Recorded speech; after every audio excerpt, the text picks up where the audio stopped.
fuel, give me fire, give me that which I desire. Fuel, the podcast for fixing underperformance and evolving leadership within the automotive industry. Fuel is bringing you the latest in proven strategies and techniques that can take your service department to the next level. Hey, welcome back to the Fuel Podcast here, live from NADA 2024. I've got two lovely guests sitting in front of me here. I'll go ahead and let them introduce themselves. Julie, would you like to go first? Sure. My name's Julie Sells, and I'm with Optimum Dealer Services, and I actually work for both the Missouri and St. Louis auto dealers in the state of Missouri, and I work with preferred vendors. I look for vendors for our dealers, so I help vet through that. As you know, how many vendors walk into a dealership on a daily, weekly basis, and we try to vet through that and really look for the right fit for our dealers. Yeah, guilty as charged. I can tell you that right. Sir? My name is Doug Smith. I am President and CEO of Missouri Automobile Dealers Association and also the Executive Vice President of the St. Louis Auto Dealers Association. And I also help put on the St. Louis Auto Show, which we've been doing since 1907. Nice. So, yeah.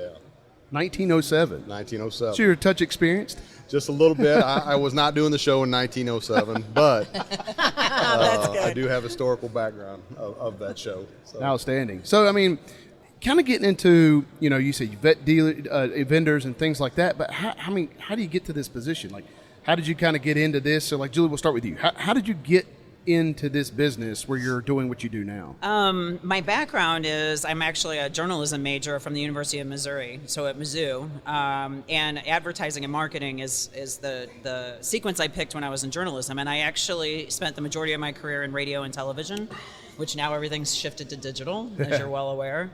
And when I came back to St. Louis, I went to Louisville, Kentucky and worked there. I went to New York and worked there, and then came back to my hometown of St. Louis. Yeah. And the association director at the time, I used to go to a lot of the functions because I wanted to get to know the dealers, because I kind of had to reinvent or refine my own hometown because I hadn't lived there in like 16 years. So I went to the association, and all the dealers were there, and got to know several of them, like Don Brown at Chevrolet, and he was a customer of yours. And just over time got to know more. And he said, gosh, I'd like to hire you someday. And so they had a vision of doing a vendor services program for our dealers, and another touch point for all association functions, and also to help dealers and help select vendors that make sense for them. So sometimes it's organic. Sometimes the dealers come to us, say, I need this. And sometimes it's vendors that we see that we go, ooh, we're hearing a lot of buzz about this. Let's investigate. And when we look for a preferred vendor, we really look for everybody that's big in that space. So it's a matter of talking to the dealers, finding out what the customer service is like, how responsive, and then making a determination of who that preferred vendor in that exclusive category will be. So it's a pretty extensive vetting process.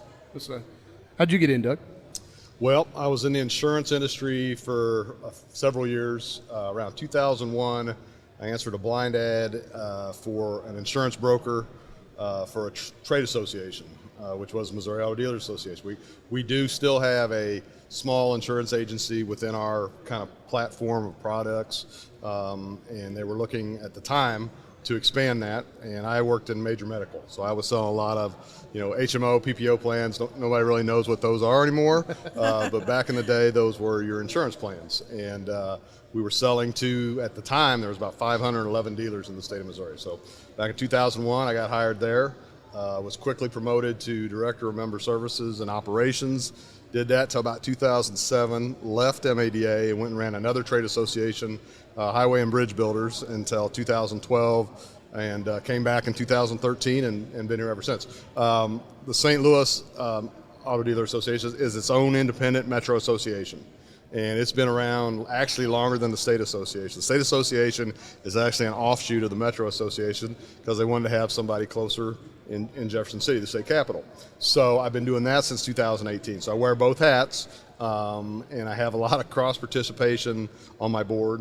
St. Louis guys are members of my state board, and vice versa. So it is an industry that I love.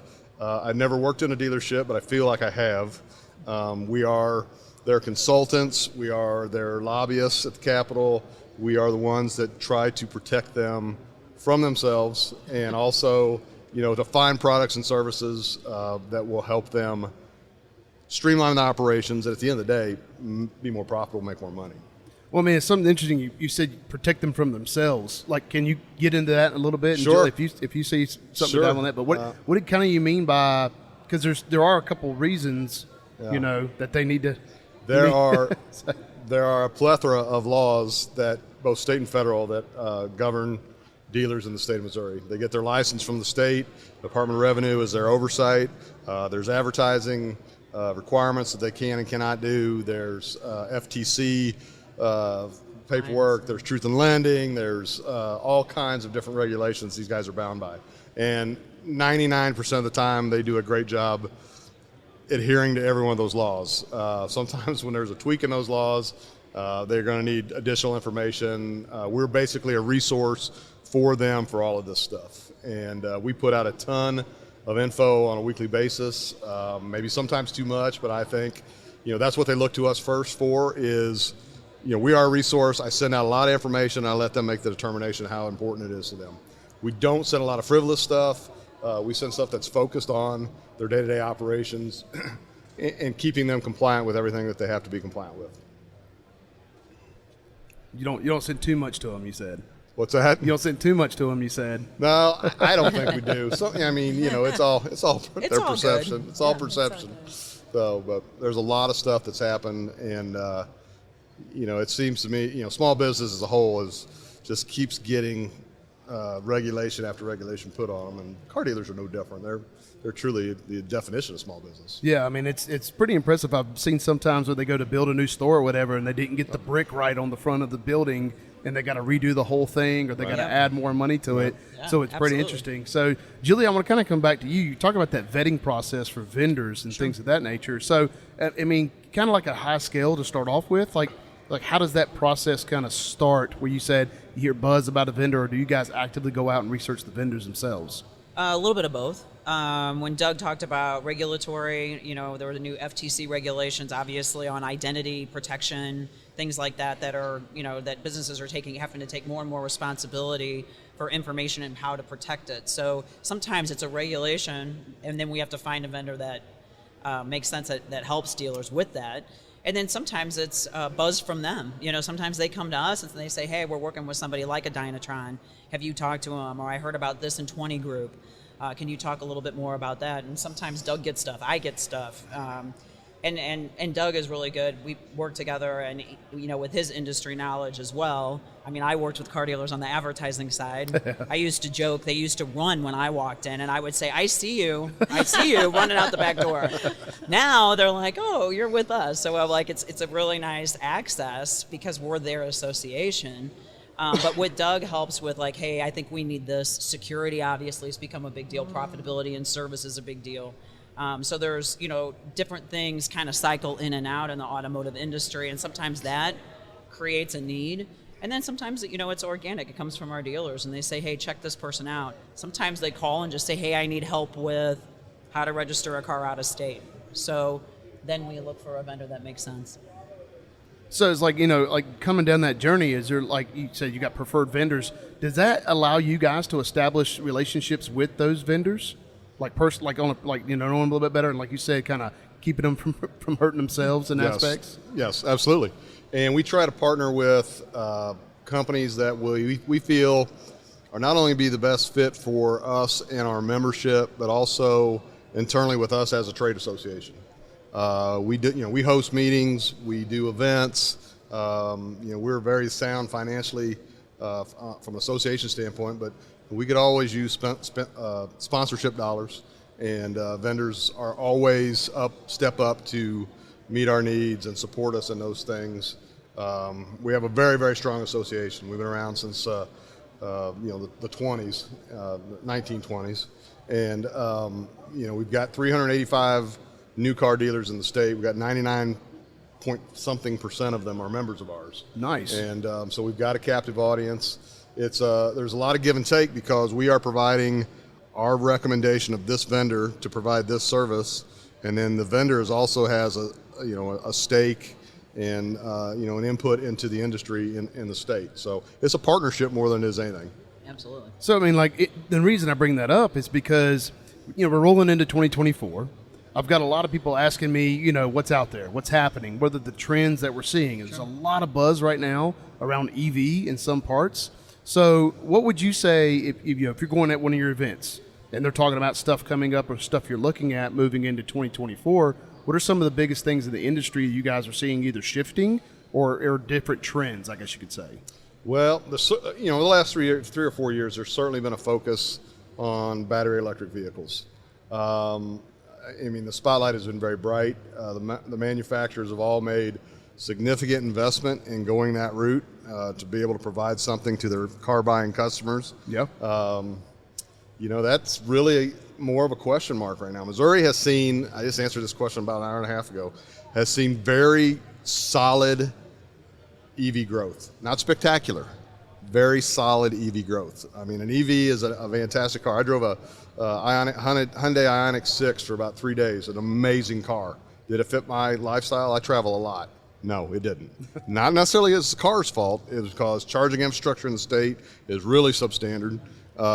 Range anxiety is a big issue. Charging times, finding a reliable charger, those are all things that came into play when I was driving that vehicle. From an enjoyability and a drivability standpoint, as good as anything I've ever had been behind the wheel of. But we're seeing a lot of government push, federal government push for sure, to phase out the internal combustion engine, to change emission standards, which I completely get. But again, don't do it at the expense of the consumer is kind of not just our opinion as a trade associate, but I think trade associations nationwide. What, Julie, are you seeing anything like that as well, or? Yeah, absolutely. I mean, a lot of anxiety and a lot of frustration and a lot of curse words surrounding the expenditure involved in converting to EV. Obviously, it's been very anxiety producing, and there's a lot of skepticism about it. I mean, I think, like Doug said, the manufacturers have invested so much that I think some people are still kind of living in a little bit of a denial of, if I just kick this down the road, or if somebody else gets elected, and I'm like, I don't know if you're going to retool your whole factory, if they're going to back all this up. But the infrastructure is definitely an issue. I mean, I travel, 35,000 miles a year. EV is obviously not an option for me. That's within the state lines. Yeah. I was going to say, She's not traveling to the Midwest. Missouri's a big state geographically. From one diagonal corner to the other, it's about 9-hour drive. So, 35,000 miles is not uncommon for her on an annual basis. I'm not sure that I've ever had a call with Julie when she wasn't in the car. Yeah.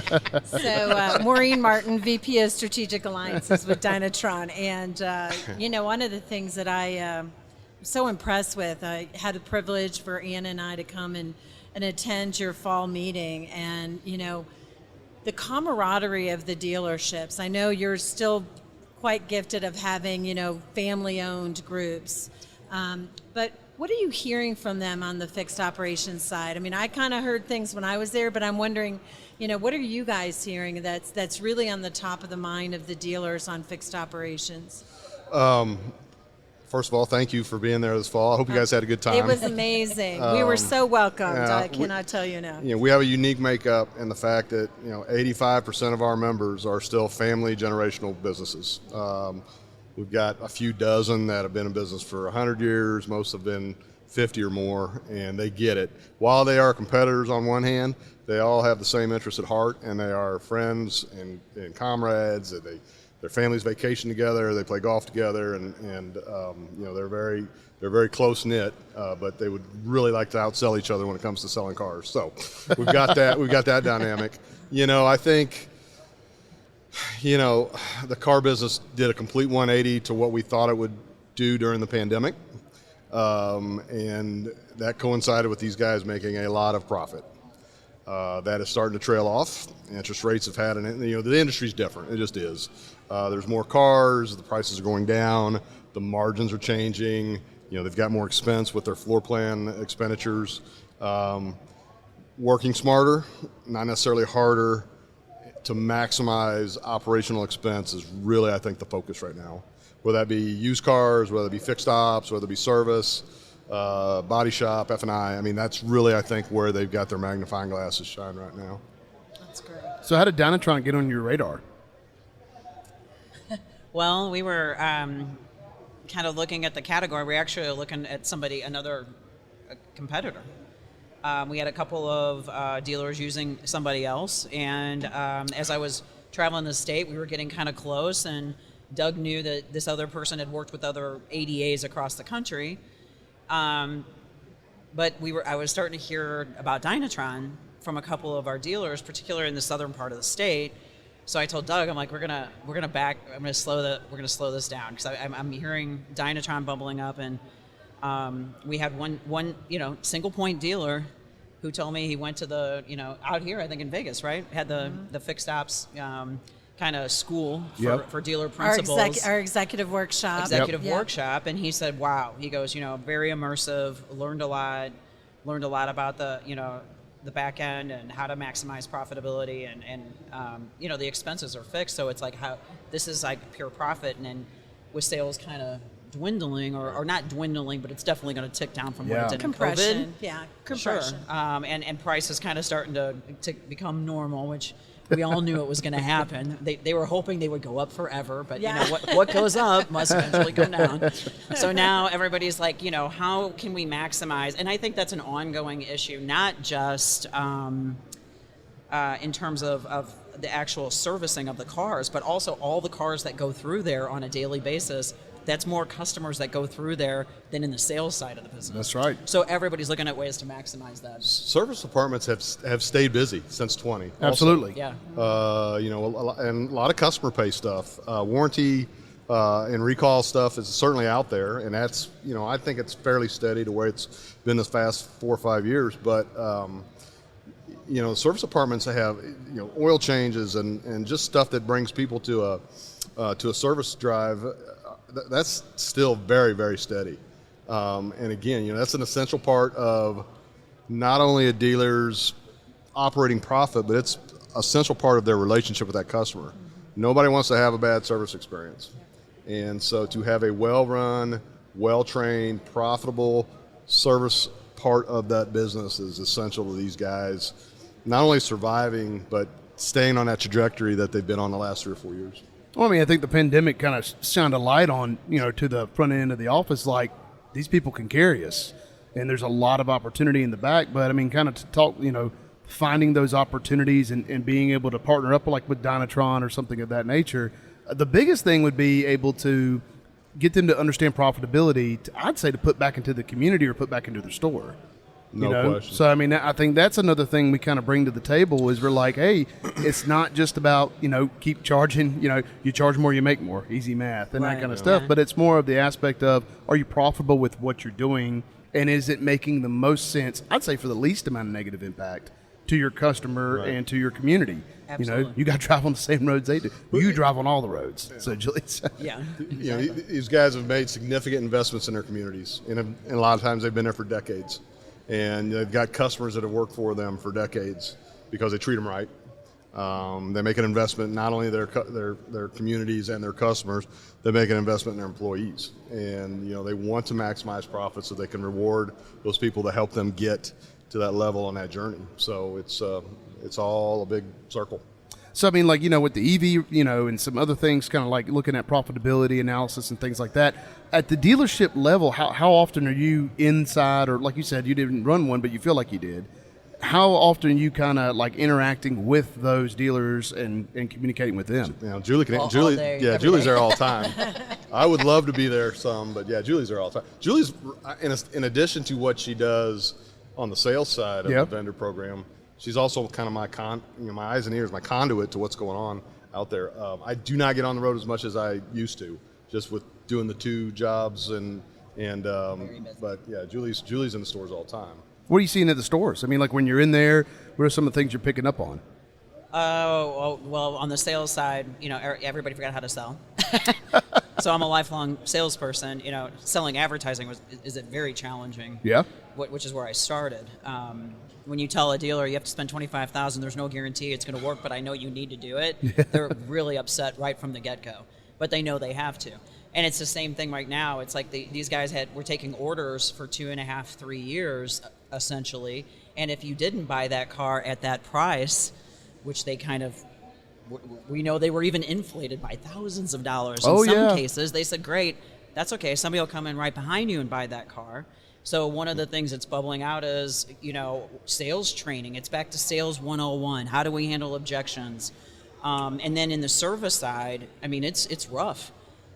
Service, departments are so busy, and customers are frustrated by how long it takes. So it's constantly looking for ways to not only maximize profitability, but streamline and CSI, and so that customers aren't, I have dealers that say, hey, they're coming in here and waiting, and we're going out and saying, there's no way we're going to get to your car today. But if I sit here, no, even if you sit here for probably 5 days, we're looking at a couple weeks out, and in some cases longer, and that's frustrating all the way around. So if you've noticed in the COVID with the profitability, you see a big expansion in service departments, which you guys are seeing. Mm-hmm. So people are adding 30% more in terms of bays.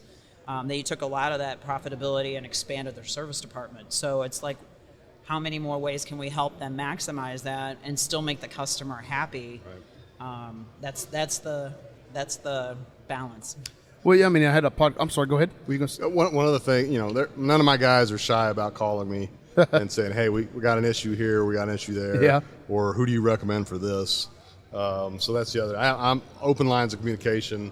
These guys know me after 17 years of working with them, and they trust me, they trust us. To do, kind of what we feel is in their best interest, which is how we approach everything. Well, I mean, and I think it kind of comes back to something at Dynatron we've been really putting a big focus on, like with technician performance, is efficiency. It's like, how efficient is that bay? Like, and I had Jim O'Connor on earlier, and he's been in the business like forever. Yeah. One of Maureen's biggest mentors. He was one of my biggest mentors. Yeah. So, and he was talking about that. He was talking about bay efficiency, like and what does that mean, and how is that constructed? So I think great conversations, like anything you guys can see out there or give back to people like vendors like us, like Dynatron. As far as, hey, here's the need for this, we can start customizing programs for them even more and more. But getting them to understand, like you said. How do we get around that aspect of, I just can't get you in? There's got to be a way, right? Sure. So it may be some bay efficiency. It may be looking at what you're doing and how you're doing it, how you're staffed right now. Mm-hmm. It may be looking at, I had a gentleman talking earlier, I think it was Jim or it might have been Kevin, but he was talking earlier about coming in and doing all your PDIs and stuff in the middle of, in the evening, at night when you don't have any customers. So there's ways that looking at that. It was Kevin Jurgens. Yeah, I thought it was really interesting. One of the things we're really hearing is about recruitment and retaining technicians. And so we're very passionate about that. So we're trying to figure out ways that we can continually help our dealers. Sure. And so, one is the profitability we make, they can reinvest. Got to have that first, right? So, because we know that that's a very competitive market. But another thing that I think about is our technician capacity and forecasting, which we put into our tool at the need of dealers, right? Because we get all of their repair order data, so we know what their technicians are actually doing. Right. And they've got to continually educate, right? Go to their master training, go to ASC, do those things. Sure. And so we need to help them, and that's the things that we're trying to look at is from an education. Another thing we talk a little bit about, and I'd be interested if you're seeing that as well, especially since you have multi-generational, is I've been 38 years in the business, and about 98% of them did not have the opportunity to work in fixed operations. They primarily came up variable. And so that workshop that was so impassionate from a dealer and GM was because we want to invite them to the table. We want to be that resource for them. So do you see that, or do you see that many of them are going to school and doing that, or is there ways that we can be more helpful with GMs as well on their education? Well, this has been a 25, 30-year problem. There's just not enough techs, not enough kids looking at this as a career. And it's a problem that we keep thinking is, we're going to hit a wall at some point, but we haven't. I think the average age of a technician in the state of Missouri, all line makes, was 42 years of age. That was the average age. So you have some young guys and you have some old guys. Oh, yeah. And the old guys that retire are not being replaced with the young guys at the rate they need to be. It is a problem with every dealer that I go to, I could or talk to. I could use 2 or 3 more techs. I could use 2 or 3 more really good guys. I need another ASE master tech here. I could get, their service departments are still busy now because a lot of that work is just being refunneled into those same 10, 15 guys. If they could get another 3 guys or 4 guys, it would take a lot of the impact off of that.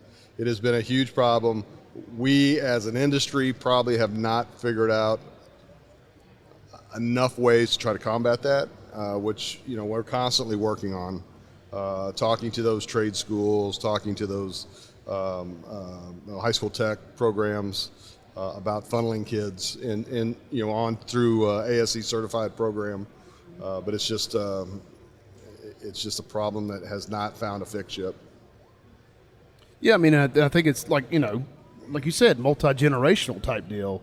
It's something that's got to be kind of pushed and passed down to an extent. But that would be the biggest thing to me is we used to have people at the high school that my wife used to teach at.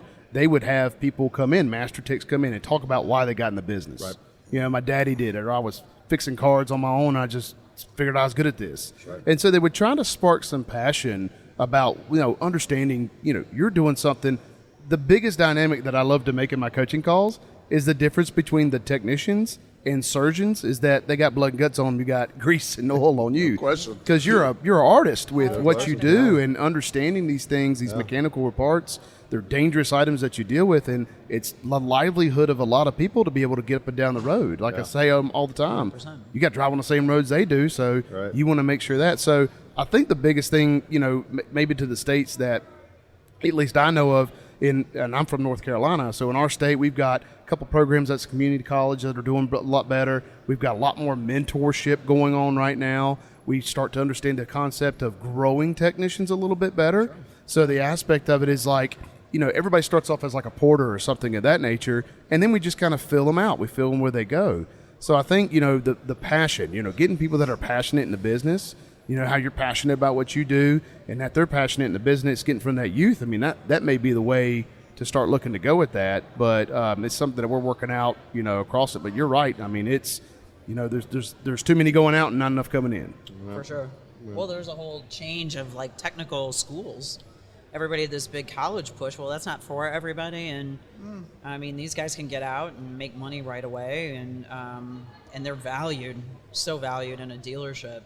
And they make their way all the way up to master tech. I think the lack of master techs is the really scary thing as they start to retire. And making sure that you have somebody that's ready to take that spot by the time they leave with all that knowledge. And then you have the shift to EV. I mean, that's going to kind of change everything too. Oh, yeah, everybody's got to become an electrician. Yeah, so, Yeah, it's definitely going to have an impact. If we get to that point or when we get to that point, it's these guys are going to be multifaceted when it comes to their skill level. And not only is that going to be important to the dealer, but again, the retention is going to be, they don't want to lose that guy. Yeah. If they're spending thousands of dollars training them to be as certified and proficient in all these powertrain lines, they want to keep those guys at their own stores. Yeah. Well, every time I start to wrap up the podcast and everything, I like to leave my guests with the final word or the final note of anything you want to give out to the listeners or anything you want to kind of put out there. So, you're going to give it. It's always a dynamic when there's two people. You need to take this out with a sizzle. No, I just think that this partnership and every partnership that we get into is important for our dealers as they evolve, and the more they can count on their partners and we can count on our partner support, whether it's convention or events or whatever it may be, that's important. I mean, it's. Sorry, we just. Remind you to take us out. But yeah, I mean, I agree. I mean, the more partnerships we get with, and that we have trust, and that they become in the fold, it's just one less thing that they have to worry about with all the change that's going on out there. So, hopefully we provide that for them, and with partnerships like with you guys and other vendors, and then with all the information that Doug and the agency and the association put out, which is so important, so many different aspects. I think that's all we can do to help them as much as we can. This is an extremely viable industry still, regardless of what you might hear or what might be reported. family-owned, third-party retail automotive dealerships are still thriving, and we want to keep it going that way. On a personal level, Missouri is a great place to have a dealership. I mean, it really is. We have a very friendly legislature. It's very pro-business. We have rules, of course, but they are not prohibitive. It's a really good, and we've seen growth. We've seen out-of-state dealership groups come in and do a lot of buy-sells. We've seen expansion. We've seen, new points pop up. So we are, I think there's a national view of our state as being business-friendly, and particularly business-friendly in retail auto. Fantastic. So I want to thank both of you for coming on to the podcast, and I really want to thank you for not destroying the podcast. Well, you're welcome. You're welcome. I mean, I'm like a bull in a china shop. I just want to say that was a nice catch. It really was. It was a good nice catch pickup. on the I should microphone. probably have a helmet on right now to keep everybody safe. You guys are great. But yeah, I want to thank you so much for coming on. thanks It's great for having us. talking to Yeah, you. thanks for having us. Absolutely. Appreciate Hopefully, it. have you come back on, right? Absolutely. Yeah, absolutely. Happy to. We'll have Julie just, phone in from the car. Oh, heck yeah. Live from the car. Well, anytime. there's certain parts she won't have cell service, but that's all right. We'll keep her on interstate.